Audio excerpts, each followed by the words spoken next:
میرے آقا فرماتے ہیں جو کوئی شخص مصیبتوں میں ہو، پریشانیوں میں ہو، اس کو چاہیے کہ مجھ پر کثرت سے درود پڑھے کہ مجھ پر درود پڑھنا مصیبتوں اور پریشانیوں کو لے جاتا۔ تو مصیبتیں اور پریشانیاں دور کرنے کا فارمولہ خود نبی پاک علیہ الصلوۃ والسلام نے عطا فرمایا۔ اگر میں آپ سب سے باری باری پوچھوں کہ ذرا بتائیے آپ کی ٹینشنز کیا ہیں، آپ کے پرابلمز کیا ہیں، آپ کے مسائل کیا ہیں، اور لکھنا شروع کریں تو شاید بہت ساری کتابیں بھر جائیں۔ ہر بندے کے ساتھ کچھ نہ کچھ کہانی ہے، کوئی نہ کوئی پرابلم۔ اس سے پہلے کہ میں بات کو آگے بڑھاؤں، ایک اور بات بھی کہہ دیتا ہوں کہ بعض اوقات کسی کو دیکھ کر، مسکراتا دیکھ کر ہمیں لگتا ہے کہ یار یہ بہت خوش ہے، میں اکیلا ہی پریشان ہوں، لوگ سارے مزے میں، میں اکیلا ٹینشن میں ہوں۔ ایسا ہوتا نہیں ہے، یہ یاد رکھ لیجیے۔ ہم دنیا میں آئے ہیں نا، یہ مسائل اور پرابلمز کے ساتھ ہی زندگی گزرنی ہے۔ ہمارے نگران شورا ایک بڑا پیارا جملہ کہا کرتے ہیں کہ زندگی کی جو گاڑی ہے وہ مسائل کے پہیوں پر ہی چلتی ہے۔ ایسا ہو نہیں سکتا کہ کسی کے ساتھ پرابلم نہ ہو، آج نہیں ہے تو کل آ جائے گا، یعنی تھوڑا عرصہ سکون ضرور آتا ہے، مگر زندگی اسی طرح اپ اینڈ ڈاؤنز کے ساتھ ہی گزرتی ہے۔ تو جب آپ ٹینشن میں ہوتے ہیں نا، آپ کو لگتا ہے میں اکیلا پرابلم میں ہوں، ایسا نہیں ہے۔ اگر واقعی میں سچ بتاؤں، اچھی بات نہیں ہے ہاتھ اٹھوانا، لیکن اگر میں کاپی پینسل دوں نا کہ ذرا اپنے اپنے پرابلم لکھیں، صرف مسئلے الگ الگ ہوتے ہیں۔ ہمیشہ یاد رکھیں، غریب کے پرابلمز اور ہیں، امیر کے پرابلم اور ہیں۔ جو لوگ مشہور ہیں ان کے مسائل اور ہیں، جن کو کوئی جانتا نہیں ان کے مسائل اور ہیں۔ بزرگوں کے مسئلے اور ہیں، جوانوں کے مسئلے اور ہیں، مردوں کے مسئلے اور ہیں، عورتوں کے مسئلے اور ہیں۔ مسئلے سب کے ہیں۔ اب عقل مند وہ ہے جو یہ ریئلائز کر لے، یہ سمجھ بیٹھے کہ میں نے مسائل کے ساتھ ہی یہ زندگی گزارنی ہے۔ ایسا نہیں ہوگا اگر میں یہ ٹینشن لیتا رہوں گا نا کہ یہ بیماری کیوں آ گئی، تو یہ کاروبار میں مسئلہ کیوں آ گیا، تو یہ گھر میں پرابلم کیوں آ گیا۔ Be ready for that. اور یہ اللہ نے قرآن مجید فرقان حمید میں پہلے سے ارشاد فرما دیا۔ اللہ نے ارشاد فرمایا وَلَنَبْلُوَنَّكُمْ بِشَيْءٍ مِّنَ الْخَوْفِ وَالْجُوعِ وَنَقْصٍ مِّنَ الْأَمْوَالِ وَالْأَنفُسِ وَالثَّمَرَاتِ، یعنی سبحان اللہ، یہ تو نہیں فرمایا کہ ہم تمہیں عنقریب آزمائیں گے، یہ بھی بتا دیا کن کن چیزوں سے آزمائیں گے، لسٹ بھی دے دی، یعنی بی ریڈی فار دیٹ۔ جب قرآن میں فرما دیا کہ بھئی تمہیں بھوک لگے گی، کبھی کھانا کم ہو جائے گا، کبھی پیسے کم ہو جائیں گے، کبھی مال میں پرابلم آ جائے گی، کبھی جان میں ایشو آئے گا، بیماری آ جائے گی، دشمن کا خوف آ جائے گا، یہ سارے معاملات ہوں گے۔ اور آگے کیا فرمایا، وَبَشِّرِ الصَّابِرِينَ، خوشخبری ہے صبر والوں۔ اس کا مطلب یہ ہوا کہ ہم ایک ایگزام دینے آئے ہیں، اگر جس کو یہ ریئلائز ہو گیا نا، اب اس کو مشکل نہیں لگے گی۔ ہمارے اسلاف جو تھے نا، وہ ٹینشن کو ویلکم کیا کرتے تھے، پرابلم کو ویلکم کیا کرتے تھے۔ ہاں، حضرت فتح موصلی رحمت اللہ تعالی کی زوجہ تھی، ایک بار کہیں جا رہی تھی، ٹھوکر لگی، ناخن ٹوٹ، مسکرانے لگی۔ ناخن ٹوٹ جائے بندے کی جان نکل جاتی ہے، ناخن اکھڑ جائے تو فرمایا آپ کو درد نہیں ہوا؟ درد تو ہوا، مگر میں نے سوچا کہ اب اس درد کی وجہ سے مجھے صبر کروں گی، اللہ مجھے اس پر اتنا سارا ثواب دے گا، وہ سوچ کر مجھے خوشی ہو رہی۔ اللہ والے تو ویلکم کرتے تھے پرابلم کو، کہ اس کا مطلب اللہ نے توجہ فرمائی ہے، مشکل بھیجی ہے گناہ معاف کرنے کے لیے، مشکل بھیجی ہے درجے بڑھانے کے لیے، اور ہم مشکل آتے ہی ٹینشن میں، خود بھی ٹینشن، پورے گھر والوں محلے کو بھی ٹینشن میں ڈال دیتے۔ ریلیکس رہیں، یہ مسائل کے بغیر نہیں گزر رہی زندگی۔ ایک اور حدیث اگر یاد کر لو گے تو اور آسان ہو جائے گا۔ اس کا مضمون یہ ہے کہ دنیا مومن کے لیے قید خانہ ہے اور کافر کے لیے جنت۔ بہت سارے مسائل کا حل ہو جائے گا۔ لوگ کہتے ہیں یار یورپ والوں کے مزے ہیں، امریکہ والوں کے مزے ہیں، غیر مسلموں کے مزے ہیں، موسم بھی اچھا، پیسے بھی زیادہ ہیں، صفائی ستھرائی بھی زیادہ، عدل و انصاف بھی ادھر ہی، ہم سارے پریشان، اللہ کا نام لینے والے۔ تو پہلے ہی نبی پاک نے فرما دیا، یہ چھپی ہوئی بات تو ہے نہیں کہ آپ ہمارے لیے قید خانہ ہے، مگر اگلا اسٹیپ کیا فرمایا؟ فرمایا آخرت کافر کے لیے قید خانہ ہے، مومن کے لیے جنت ہے۔ اب اگر آپ کو کوئی آپشن دے کہ بھائی آپ کے پاس دو آپشن ہیں، 15 دن ایک چھوٹے سے کمرے میں رہو، اس کے بعد ساری زندگی محل میں رہنا ہو، اور ایک بندے کو کہا جائے 15 دن محل میں رہو، ساری زندگی جیل میں رہنا ہو، بتاؤ کون سا آپشن آپ قبول کرو گے؟ 15 دن رہ لیں گے یار، کوئی بات نہیں مشکل میں، کیونکہ بعد میں ساری زندگی محل میں رہنا ہے، یہی تو آپشن دیا گیا ہمیں۔ کتنی زندگی ہے؟ 60 سال، 70 سال، ماں باپ کی دعا لگ گئی تو 80 سال، اس کے بعد تو آخرت ہی ہے نا۔ وہ کتنی ہے؟ ہم فیہا خالدون، ہمیشہ ہمیشہ، دیر از نو ڈیتھ۔ جنت میں موت نہیں ہے، ختم ہی نہیں ہوگی، ایکسپائری ڈیٹ ہی نہیں ہے۔ تو ہمیں گویا 50 60 70 سال کا امتحان دیا گیا ہے، اور جو امتحان میں پاس ہو گیا اسے آخرت میں جنت دی گئی ہے، جس کا اینڈ ہی کوئی نہیں ہے۔ قبر میں بھی مزے دیے گئے ہیں، قبر بھی جنت کا باغ ہوگی، اور جن کو دنیا میں جنت بنا دیا گیا ہے وہ آخرت میں ہمیشہ رہنے والی جہنم میں جائیں گے۔ اب فیصلہ آپ کر لینا، پھر ٹینشن کس بات کی، پھر تو انجوائے کرنا چاہیے۔ یا اللہ تیری مہربانی کہ تو نے ہمیں چھوٹے سے امتحان میں مبتلا کر کے اتنا بڑا ہمیں جو ہے وہ انعام عطا فرمایا۔ جس دن یہ مائنڈ سیٹ بن جائے گا نا، تو پرابلمز کو انجوائے کریں گے، پرابلم پر صبر کریں گے، صبر کر کے ثواب کمائیں گے، جنت کے خزانے یاد آئیں گے، سبحان اللہ۔ لیکن اگر پھر بھی تھوڑی دیر کے لیے ریلیکسیشن چاہتے ہو، ٹینشن ریلیز کرنا چاہتے ہو تو پھر 2 فارمولے یاد کر. ایک نبی پاک نے دے دیا کہ مجھ پر درود پاک پڑھو، درود پریشانیوں کو لے جائے گا، مصیبتوں کو لے جائے گا. تو درود پاک پڑھتے، کثرت سے درود پاک. اور دوسرے نمبر پر، بلکہ پہلے نمبر پر کیا ہے، وہ ہے دعا. اللہ فرماتا ہے ادعونی استجب لکم، مانگو میں تمہیں عطا کروں. ہمارا پرابلم یہی ہے، ہم اپنے مسائل میں جو 2 فارمولے ہیں نا ہمارے پاس، دعا اور درود، اللہ اور اس کے رسول کو یاد کرنا، کمال یہ ہم سب کے پاس جاتے ہیں، رب کے پاس نہیں. اس سے سورس لگائیں گے، اس کے پاس جائیں گے، اس سے مدد مانگیں گے، اس کے پاس. ارے بھائی اللہ نے فرمایا مانگو میں تمہیں عطا فرماؤں گا. حل المشکلات وہی، مسبب الاسباب وہی، شافع الامراض وہی، دکھوں کو دور کرنے والا وہی. اس کے پاس جاتے نہیں، اس سے بات کرتے نہیں، اس سے دعا مانگتے نہیں. دعا کا تو ویسا حال ہو گیا ہے کہ نماز ختم ہو پتہ نہیں کیا ہوتا جا رہا ہے کہ لوگوں کو مسجد سے بھاگنے کی اتنی جلدی ہے. ایک تو کیا کہوں کہ آج کل کچھ یوٹیوبر آ گئے، انہوں نے لوگوں کا اوپر رہ کے یہ ذہن بنا دیا یا بناتے چلے جا رہے کہ سنت پڑھنے کی ضرورت ہی کوئی نہیں. اب تو فرض کے بعد لوگ جانے لگ گئے، پہلے نہیں ہوتا تھا، پہلے کم از کم چلے نفل نہیں پڑھتے تھے. دیکھیں یہی بات سمجھاتے تھے ہمارے علماء کہ نفل پڑھو گے تو تمہاری سنتیں رہ جائیں گی، تمہارے سنتیں پڑھو گے تمہارے واجب مضبوط ہوں گے، واجب پڑھو گے تمہارا فرض شیطان نہیں چھین سکے گا. یہی پلاننگ ہے کہ پہلے نفل سے دور کیا، اب سنت سے دور کرو، پھر کہیں گے واجب کی ضرورت نہیں، ایک وقت آئے گا نماز ہی نہیں پڑھے گا. میں ایک جگہ گیا ابھی 2-4 دن پہلے، افطار میں کوئی بزنس مین کا اجتماع تھا، 3 فرض پڑھے. اب یقین کرے کئی لوگ تھے نماز میں، جیسے ہی سلام پھیرا تقریباً 90% لوگ کھڑے ہو کے چلے گئے. میں سوچتا رہا کہ یہ کیا ہوتا جا رہا ہے ہمارے امت میں، یعنی ان لوگوں کو کیا ملتا ہے جو اس طرح کی ویڈیوز بنا بنا کے آج کی نسل کو برباد کر رہے ہیں کہ سنت پڑھنے کی ضرورت نہیں ہے. کس نے کہا سنت پڑھنی ہے، بس فرض پڑھ لو. حالانکہ میرے آقا تو فرماتے جس نے میری سنت سے محبت کی اس نے مجھ سے محبت، جس نے مجھ سے محبت کی وہ میرے ساتھ جنت میں جائے گا. کیا ہر چیز فرض واجب ہی دیکھنی ہے؟ نبی پاک کے طریقے کو نہیں دیکھنا؟ آقا کے ساتھ جنت میں نہیں جانا؟ کئی بار آپ نکاح کے خطبے میں ایک حدیث سنتے ہیں، فمن رغب عن سنتی فلیس منی، جس نے میری سنت سے منہ موڑا وہ مجھ سے نہیں. اگر نبی پاک نے قیامت کے دن یہ کہہ دیا کہ تم تو میری سنت پر عمل ہی نہیں کرتے تھے، تم تو سنت سے بیزار تھے، جاؤ تمہارا میرا کوئی تعلق نہیں، کدھر جائیں گے؟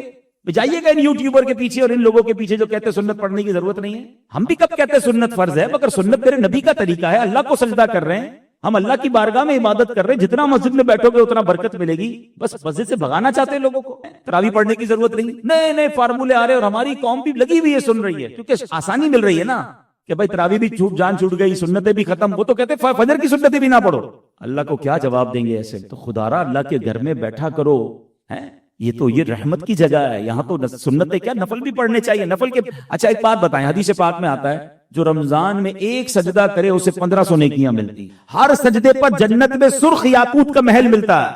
اب مجھے بتاؤ جو 20 تراویح پڑھتے ہیں کتنے سجدے کرتے ہیں؟ 40 سجدے کرتے ہیں، 60,000 نیکیاں اور 40 جنت کے گھر ملتے ہیں. نہ پڑھے آپ سوچے کتنا بڑا لاس کر رہے ہیں. ایسے ہی لوگوں کو جو یہ کہہ رہے ہیں نا تراویح ضروری نہیں ہے، ایک اعلان کر دے مسجد میں کہ جو تراویح پوری پڑے گا باہر نکلتے ہوئے 60,000 روپے کا لفافہ بھی ملے گا اور ایک جناب ڈیفنس کا پلاٹ بھی ملے گا. میرا خیال ہے حسین آباد کی گلیاں بھر جائیں گی اور لوگ دعا کریں گے یا اللہ 29ویں کا چاند نہ ہو 30ویں کا چاند ہو تاکہ ایک اور 60,000 کا لفافہ بھی ملے، ایک اور ڈیفنس کا پلاٹ بھی ملے. کمال ہے یار، 60,000 روپے پسند ہے، 60,000 نیکیاں پسند نہیں ہیں. میرے نبی نے فرمایا نا، ہم تو کلمہ پڑھتے ہیں ان کا، ہر سجدے پر 1500 نیکیاں، تو 20 رکعت پر 60,000 نیکیاں نہیں ملی، 60 جنت کے گھر نہیں ملے. ارے بندہ کہ تراویح کے بعد بھی بیٹھوں گا، میں تو تہجد بھی پڑھوں گا، صلاۃ اللیل بھی پڑھوں گا، اوابین بھی پڑھوں گا، اشراق چاش بھی پڑھوں گا. یہ موقع کب ملے گا بھائی؟ اتنے سارے کاروباری اور میری کمیونٹی کے لوگ بیٹھے ہیں، ہم تو اسکیم ڈھونڈ رہے ہوتے ہیں، کوئی آفر بتاؤ بھائی، کوئی زبردست قسم کی آفر بتاؤ، کہاں پر کیا ڈسکاؤنٹ ہے، کدھر جناب تھوڑے پیسوں میں زیادہ چیز ملے. اتنا دماغ چلتا ہے لوگوں کا. گرمیوں کے اندر جیکٹ خرید کے لے آتے ہیں، یار ابھی تو گرمیاں ہیں بھائی، 50% ڈسکاؤنٹ میں مل رہا تو میں نے کہا لے لو یار، سردی میں کام آئے. گرمی میں رضائی لے کر آ گئے. ارے بھائی سردی میں چاہیے گی نا، ڈسکاؤنٹ پہ مل رہی تھی. ادھر سب دماغ چلے گا ڈسکاؤنٹ مل رہا ہے لے لو. بھائی میں تو آپ کو رمضان آفر بتا رہا ہوں، تو حدیثوں میں بیان ہوئی. اور ایک اور سن لو آفر جو انشاءاللہ آخری عشرے میں جاری ہے اور قرآن کی آفر ہے، لیلۃ القدر خیر من الف شہر. لیلۃ القدر 1000 مہینوں سے بہتر. کبھی کیلکولیٹ کیا 1000 مہینے بنتے کتنے ہیں؟ 83 سال 4 مہینے. میں اور آپ نہیں جئیں گے آج کے بعد، ہم میں شاید کوئی بھی نہیں ہوگا 83 سال 4 مہینے کے بعد. پتہ ہی نہیں کتنا زندہ رہنا ہے. لیکن ایک رات اللہ اکبر عبادت کر لو، 83 سال 4 مہینے. اور یہ بھی نہیں کہا 1000 مہینوں کے برابر ہے. ہائے ہائے میرے رب کی شان دیکھو، فرمایا خیر من الف شہر، 1000 مہینوں سے بھی بہتر ہے. کتنی بہتر؟ اللہ جانے، اس کے بتائے سے اس کے حبیب جانے، تو مجھ جیسے گناہگار کو تو ٹارگٹ کر لینا چاہیے۔ اچھا مہربانیوں پہ مہربانی دیکھیں ہم پر، یہ نہیں کہا کہ پورے سال میں کوئی ایک رات، نہیں، یہ بھی نہیں کہا رمضان میں کوئی ایک رات، کتنا نیرو سرچ، کتنا آسان کر دیا۔ نبی پاک نے ہم پر ایک بڑی مہربانی کی تھی، ایک بار پیارے آقا علیہ السلام نے 1 مہینے کا اعتکاف فرمایا۔ چلیں آج یہ بھی سن لو، لوگ کہتے ہیں دعوت اسلامی والے 1 مہینے والا اعتکاف کہاں سے لے کر آ گئے؟ ہاں اس کی اصل سنو۔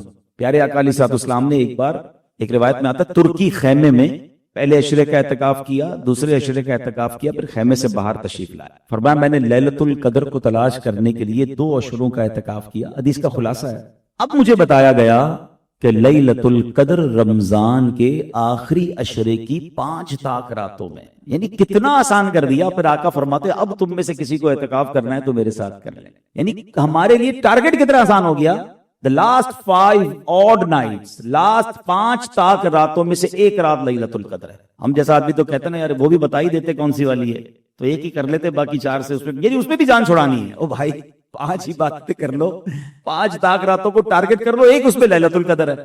اچھا پھر دوسری خوبصورت بات، ایک سوال ذہن میں پیدا ہوتا ہے، جناب یہ لیلۃ القدر 1000 مہینوں کے سے بہتر کیوں، یہ لفظ الفی شہر کیوں آیا؟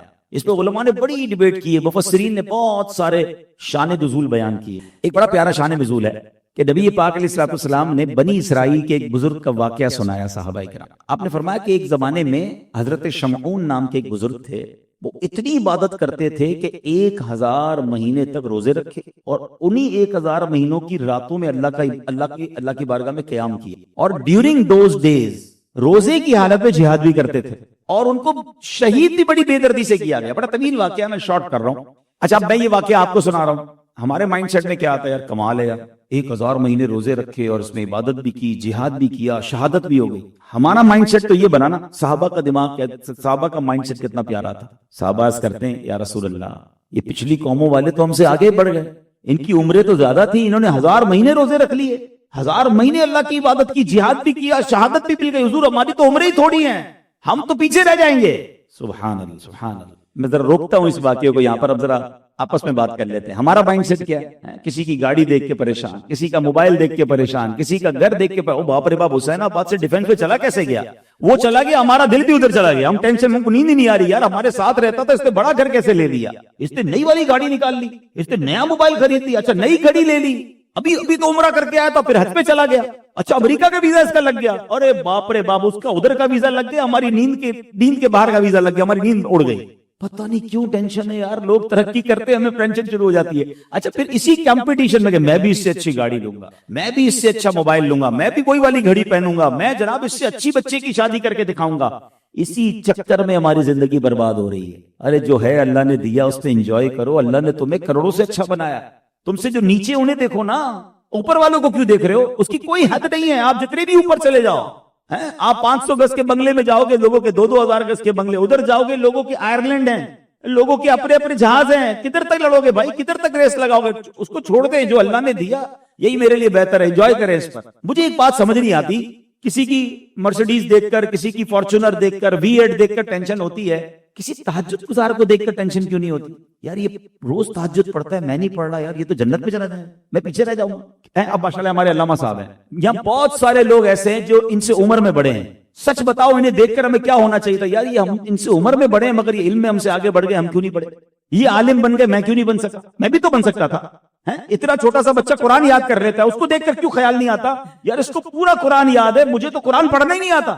یہ والا کمپٹیشن کیوں نہیں ہمارے اندر؟ اور صحابہ میں یہ کمپٹیشن تھا، بزرگوں میں یہ کمپٹیشن تھا کہ نیکیوں میں بھول گئے آپ وہ واقعہ غزوہ تبوک کے موقع پر حضرت عمر فاروق گھر کا آدھا سامان لے کر گئے، اور کیوں گئے تھے کہ آج ابو بکر سے آگے بڑھوں گا، سامان لے کر شاپنگ کرنے نہیں گئے، اللہ کی راہ میں دینے کے لیے گئے۔ صدیق اکبر گھر کا سارا سامان لے کر آیا، یہ مقابلہ تھا نا۔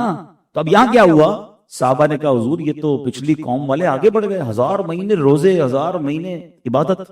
آئے سنو، اب جب یہ نبی پاک نے سنانا تو پیارے آقا کے دل پر بھی غم طاری ہو گیا۔ اور یہ غم کس لیے طاری ہوا تھا؟ اپنے لیے نہیں، ہمارے لیے، کہ میری امت تو چھوٹی عمر والی ہے، یہ تو پیچھے رہ جائے گی پچھلی قوموں سے۔ قلب مصطفیٰ پر غم طاری ہو، یہ رب کو کب گوارا ہے۔ اے عاشقان رسول، یہ لیلۃ القدر جو ملی ہے نا، یہ نبی پاک میں دل جوئی، نبی پاک کے دل میں خوشی داخل کرنے کے لیے دی گئی۔ جبریل امین حاضر ہوئے، کہتے حضور غم زدہ نہ ہو، اللہ نے آپ کی امت کو، اچھا ایک اور خوبصورت بات، زندگی میں ایک رات نہیں دی ہے کہ زندگی میں ایک رات دے دی، نہیں یا رسول اللہ، آپ کے رب نے آپ کی امت کو ہر سال ایک رات ایسی عطا فرما دی ہے جو اس رات پہ سال میں ایک بار اس رات میں عبادت کر لے، اس ایک رات کی عبادت پر اسے حضرت شمعون کی 1000 مہینوں سے کی ہوئی عبادت سے زیادہ ثواب عطا کر دیا جائے گا۔ بتاؤ یار، اس سے اچھی کوئی اسکیم ہو سکتی؟ وہ 1000 مہینے روزے رکھیں، وہ 1000 مہینے راتیں جاگیں، وہ 1000 مہینے جہاد کریں، وہ شہید ہو جائیں، اور میں اس نبی کا امتی کہ مجھ پر اتنا بڑا احسان، ایسی شاندار آفر مجھے دے دی کہ ایک رات ہے، اس ایک رات میں عبادت کر لو، تمہیں حضرت شمعون کی 1000 مہینوں سے عبادت سے زیادہ ثواب ملے۔ مگر کیا ہم نے وہ فکر کی ہوئی ہے؟ آج پھر 23ویں شب ہے۔ میں نے کئی بار بیانات میں بھی، مدنی چینل پر بھی کوشش کی، ہم نے اپنے کلپس بھی وائرل کیے کہ پلیز ان 5 راتوں کو ٹارگٹ کرنا، کچھ اور مت کرنا، خدا کے واسطے۔ یہ بھی ہو سکتا ہے کہ یہ لیلۃ القدر ہماری زندگی کی آخری لیلۃ القدر۔ دیکھو نا، پچھلے رمضان میں کئی لوگ تھے اور آج نہیں ہے ہمارے ساتھ۔ آج ہمارے بہت اچھے ایک بھائی ہیں، ہمارے والد صاحب کا جو آفس تھا وہ کام بھی کرتے تھے۔ آج صبح مجھے فجر کے بعد ان کی اطلاع ملی، 45 ایئرز ایج تھی، محمود اتاری ان کا نام تھا، ان کا وصال ہو۔ دعا بھی کرے اللہ ان کی مغفرت فرمائے۔ مگر یہ بتاؤ یار، زندگی یہ ہے، 40 سال 45 سال، بلکہ یہ بھی زیادہ ہے، 20 سال کے نوجوان بھی جا رہے ہیں۔ بندہ یہ نہ سمجھے کہ کوئی میں پرٹیکولر ایج کے بعد جاؤں گا۔ جگہ جی لگانے کی دنیا نہیں ہے، یہ عبرت کی جا ہے، تماشا۔ پلیز اس رمضان کو اپنی زندگی کا آخری رمضان سمجھ کر گزارے۔ اللہ سے دعا کرتے ہیں اللہ ہمیں صحت والی، عافیت والی، نیکیوں والی طویل زندگی عطا فرما۔ مگر جا تو سکتے ہیں نا، تو بی کانشیس۔ اب یہ 4 رہ گئی، 21ویں تو چلی گئی، ٹھیک ہے؟ تو ان 4 راتوں میں 5-6 کام آپ کو بتا دیتا ہوں، کچھ ٹپس دے دیتا ہوں کہ آپ سب سے بہترین طریقہ تو لیلۃ القدر پانے کا یہ ہے کہ بندہ اعتکاف کر رہے ہیں۔ اعتکاف کرنے والوں آپ کو مبارک ہو، جنہوں نے ماشاءاللہ اس مسجد میں بھی ماشاءاللہ کتنے معتکف، کیا بات ہے، 100 سے زیادہ معتکفین ہیں، ویری گڈ۔ لیکن اب میں ذرا 2 منٹ ان سے بات کر لوں۔ جنہوں نے بھی اعتکاف کیا ہے نا، آپ بہت لکی ہیں، کیونکہ آپ اعتکاف کی حالت میں مسجد میں ہیں۔ جو بھی رات لیلۃ القدر ہوئی آپ کو تو ملنی ہے، لیکن اس کا حق ادا کیا کہ نہیں؟ حدیث پاک میں میرے آقا فرماتے ہیں، من اعتکف ایمانا و احتسابا غفر له ما تقدم من ذنبه۔ آقا فرماتے جس نے ایمان کی حالت میں ثواب حاصل کرنے کے لیے اعتکاف کیا، اللہ کریم اس کے پچھلے سارے گناہ معاف فرما دیتے۔ ایک حدیث پاک میں آتا ہے اعتکاف کرنے والوں کو 2 حج اور 2 عمروں کا ثواب ملتا ہے۔ تو اعتکاف کرنے والوں آپ کو بہت مبارک ہو۔ مگر پرابلم کیا ہے؟ اعتکاف کو پکنک مت بنانا۔ مجھے کوئی بتا رہا تھا 2 دن پہلے کہ بھائی اب تو اعتکاف میں رات کو باہر وہ فوڈ پانڈا اور ڈیلیوری بوائے کی اسکوٹریں آ رہی ہوتی ہیں۔ میں کیوں بھائی؟ بولے معتکفین رات کو کھانے منگوا رہے ہوتے ہیں۔ یار اعتکاف کرنے آئے، کھانے پینے تو نہیں آئے۔ مسجد کا تقدس رکھیں، سادہ کھائیں، کم کھائیں، تاکہ آپ کا وضو برقرار رہے، آپ زیادہ عبادت کر سکیں۔ اور میں تو پہلے بھی مشورہ دیتا ہوں، اب تو خیر آپ بیٹھ گئے اعتکاف میں، کہ اعتکاف دوستوں کے ساتھ نہیں کرنا چاہیے، ورنہ بندہ پوری ٹولی لے کر اعتکاف میں آتا ہے، اور یہی دوست جس طرح روز چائے کے ہوٹل پہ باہر بیٹھتے تھے نا، وہ مسجد میں بھی اسی طرح بیٹھ کے باتیں کرتے ہیں۔ نہیں، میں 2 حدیثیں سنا دیتا ہوں معتکفین کے لیے۔ حدیث پاک کا مضمون ہے، مسجد میں دنیا کی باتیں کرنا نیکیوں کو ایسا کھا جاتا ہے جیسے آگ لکڑی کو کھا جاتی ہے۔ یہ معتکفین کے لیے بھی اور باقی لوگوں کے لیے بھی جو تراویح میں آتے ہیں، تراویح کے بعد بیٹھ جاتے ہیں مسجد میں، تراویح کے دوران ہی باتیں شروع ہو جاتے ہیں، بھائی دیکھا آج میچ کیسا رہا ہے، بھائی پتہ چلا وہ کیا ہوا فلاں ملک میں، بلوچستان میں کیا ہوا، تو سیاست پر۔ بھائی مسجد اس لیے نہیں ہے، دنیاوی باتیں کرنے کے لیے نہیں ہے مسجد۔ آپ پتہ چلا نیکیاں کمانے آئے اور نیکیاں ضائع ہو رہی ہیں۔ اور معتکفین کو ایک اور خیال رکھنا ہے، حدیث پاک میں آتا ہے جس کا مضمون ہے کہ مسجد میں ہنسنا قبر میں اندھیرا لاتا ہے۔ پتہ چلا میں تو روشن کرنے آیا تھا قبر، اور 10 دن میں اتنی فضول باتیں کی، اتنی ہنسی مذاق کی، اتنی جناب غلط کام کیے کہ باہر جاتے جاتے گناہ کا پلندہ لے کے جا رہا ہوں۔ نہیں، موبائل فون کا استعمال خدا کے واسطے مسجد کے اندر یا تو اسمارٹ فون لائیں نا، کیونکہ ہمارے اسمارٹ فون میں تو وہ کچھ ہم نے ڈاؤن لوڈ کیا ہوا ہے کہ کچھ بھی کھولتے تو الٹا ہی آ رہا ہوتا ہے، بہت سارے پیج لائک کیے ہوئے ہیں، بہت سارے گروپ میں شامل ہیں۔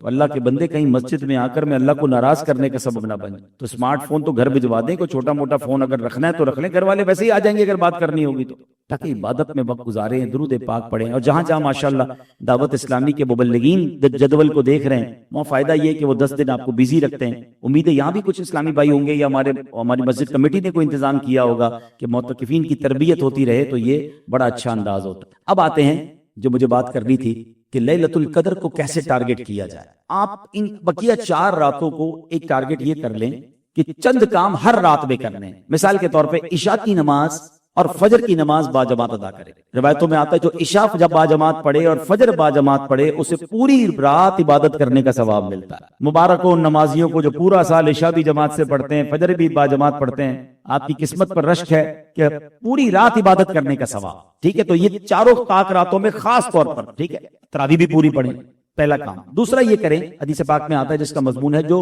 لیلۃ القدر نوافل پڑھے اللہ کی رضا کے لیے ثواب حاصل کرنے کے لیے سے اللہ اس کے پچھلے گناہ معاف فرما دیتا ہے. تو کچھ نہ کچھ نوافل ضرور پڑھیں. ماشاءاللہ تقریباً مساجد میں صلاۃ التسبیح کی ترکیب ہوتی ہے وہ پڑھ لیں, ورنہ اپنی طرف سے کچھ نوافل تنہا چاہیں تو آپ پڑھ لیں. 6 پڑھ لیں, 12 پڑھ لیں, 10 پڑھ لیں, جو 2 ہو گئی.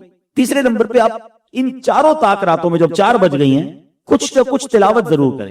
سورہ ملک پڑھ لیں, سورہ یاسین پڑھ لیں, اللہ توفیق دے تو کوئی ایک پارہ بھی تلاوت کر لیں. چوتھے نمبر پر آپ کو ذکر و اذکار کریں. مثال کے طور پہ 313 بار درود پاک پڑھ لیں, 100 بار کلمہ پاک پڑھ لیں, سبحان اللہ, الحمدللہ, اللہ اکبر, استغفر اللہ, ایک ایک تسبیح کی بھی پڑھ لیں.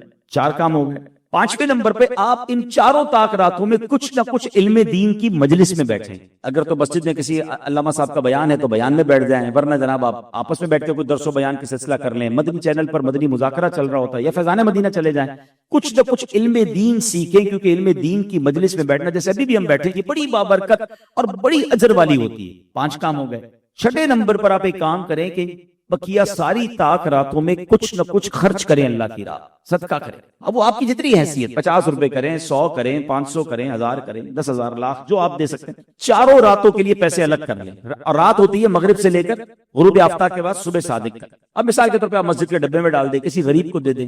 آپ نے جو بھی پیسے نکالے طاق رات کے لیے اللہ کی راہ میں خرچ کر دیں. اور 7ویں نمبر پر ایک کام یہ کر لیں کہ آپ اگر ماں باپ حیات ہیں تو ان کی دستبوسی کریں, ان کو کچھ تحفہ دے دیں, ان سے دعا لے لیں. آپ جیسا خوش نصیب کوئی نہیں ہے کہ ماں باپ بھی ہوں, رمضان بھی ہوں. پوچھو ان سے جن کے ماں باپ چلے گئے. تمہاری ماں اگر تمہارے ساتھ ہے اور طاق رات بھی ہے تو پھر اور کیا چاہیے. والد ساتھ ہے اور طاق رات بھی ہے, پھر تو وارے نہیں آ رہے ہیں. تو ان سے دعائیں لے لیں, ان کے دستبوسی کریں, ان کو محبت سے دیکھیں. حدیث پاک میں آتا ہے جو بچہ محبت سے ماں باپ کو دیکھتا ہے تو اس کو ہر نظر پر ایک حج مبرور کا ثواب عطا کیا جاتا ہے. اللہ اکبر. تو اب لوگوں نے یہاں تک حدیث سنی ہے, مجھے بتاؤ جب محبت سے دیکھنے پر حج کا ثواب ہے تو خدمت کرنے پر کتنا ثواب ہوگا, پیسے خرچ کرنے پر کتنا ثواب ہوگا, کھانا کھلانے پر کتنا ثواب ہوگا, دوائی لانے پر کتنا ثواب ہوگا, ویل چیئر چلانے پر کتنا ثواب ہوگا, پیر دبانے پر کتنا ثواب ہوگا. صرف دیکھنے پر حج کا ثواب ہے تو آگے بڑھو نا.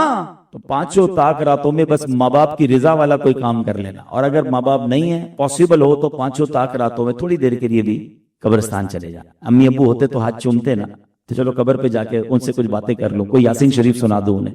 تو بہرحال اب یہ 5 6 7 کب یہ میں نے اپنے طور پہ بنائے ہیں, آپ اس میں اضافہ بھی کر سکتے ہیں اور بھی کچھ کام ایڈ کر لیں. فائدہ کیا ہو کہ اب ان 4 راتوں میں سے ایک تو گزر گئی, جو بھی رات لیلۃ القدر ہوئی یہ سارے کام ملٹی پلائی ہو جائیں گے. لیلۃ القدر خیر من 1000 شہر, 1000 مہینوں سے زیادہ انشاءاللہ یہ سارے کام آپ کے ملٹی پلائی ہو کر آپ کے نامہ اعمال میں ثواب آ جائے. صدقہ بھی ملٹی پلائی ہو جائے گا, نوافل بھی ملٹی پلائی ہو جائیں گے, ذکر بھی, تو دعائیں جو کرنا ہے اس میں کریں. ساری زندگی پڑی ہے سونے کے لیے, تو ان تمام طاق راتوں میں آپ نے بہترین طریقے سے ان طاق راتوں کو گزارنا ہے. اب آخر میں ایک بات عرض کر دیتا ہوں کہ انشاءاللہ عید سے پہلے جو ہے, نماز عید سے پہلے فطرہ دینا واجب ہے ان لوگوں پر جو صاحب نصاب ہیں یا جن لوگوں پر جو شریعت کے قوانین ہیں ان کے مطابق. تو اب فطرے کے حوالے سے ہم تھوڑی سی مسٹیک کر جاتے ہیں. اب تو خیر گزشتہ کئی سالوں سے دعوت اسلامی نے اس کی اویئرنیس دی ہے کہ فطرہ بھی جیسا اللہ نے مجھے رکھا ہے, جیسی میری لائف اسٹائل ہے, مجھے ویسا فطرہ دینا چاہیے. مثال کے طور پہ اب گندم کا فطرہ بھی ہے جو 240 روپے کا غالباً ہے. اب ایک نارمل انسان دے تو سمجھ آتا ہے, جس کو اللہ نے کروڑوں سے اچھا بنایا, پورا رمضان بہترین افطاریاں کری. کئی لوگ تو آج بھی اجوا سے افطار کر رہے ہیں, ماشاءاللہ بہت اچھی بات ہے, اہتمام کرتے ہیں کہ یار ہمارا روزانہ افطار جو ہے نا وہ اجوا کھجور سے ہو, بہترین گھر پہ دسترخوان بچھے. اور جب فطرہ دینے کی باری آئے تو سب سے کم درجے کا فطرہ دیں. یہ خود اپنے دل سے پوچھنے کہ کیا یہ درست ہے؟ اللہ کی راہ میں خرچ کریں تو بہترین کریں, اچھا خرچ کریں. اچھا میں کبھی کبھی سوچتا ہوں کہ بعض اوقات جو بڑے پیسے والے ہوتے ہیں نا وہ جانور قربانی کا کمزور نہیں خریدتے, کیونکہ جانور نظر آ رہا ہوتا ہے.